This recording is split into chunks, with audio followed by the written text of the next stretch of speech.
திருவண்ணாமலை மாவட்டம் ஆரணி அடுத்த படவேடு ஜலகண்டபுரம் கிராமத்தை சேர்ந்த விவசாயி சுப்பிரமணி நீலா தம்பதியினர் மகன் மற்றும் மருமகளுடன் வாழ்ந்து வருகின்றனர்.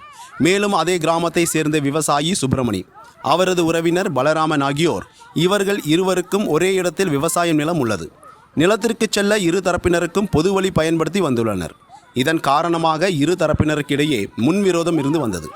இந்நிலையில் நேற்று முன்தினம் விவசாயி சுப்பிரமணி பொது வழியில் நிலத்தை உழுவதற்கு பவர் டில்லர் எடுத்து சென்றுள்ளார். அப்போது குறுக்கிட்ட விவசாயி பலராமன் இந்த வழியில் பவர் டில்லரை கொண்டு செல்ல அனுமதிக்க முடியாது என்று கூறினார். இதனால் இருதரப்பினருக்கும் வாக்குவாதம் ஏற்பட்டு கைகலப்பாக மாறியது. இதில் விவசாயி சுப்பிரமணியின் தலையில் பின்பக்கம் ஓடி வந்து பலராமனின் மகன் ராஜேஷ் கட்டையை கொண்டு தாக்கினார். இதில் நிலைகுலைந்த விவசாயி சுப்பிரமணி நிலை தடுமாறி கீழே விழுந்தார்.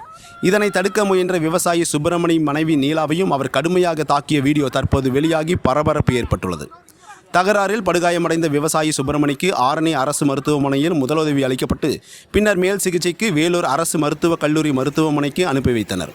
இருதரப்பினரிடையே ஏற்பட்ட தகராறில் மேலும் காயமடைந்த நீலா, விவசாயியின் மருமகள் கிரிஜா ஆகியோர் ஆரணி அரசு மருத்துவமனையில் சிகிச்சைக்காக அனுமதிக்கப்பட்டுள்ளனர்.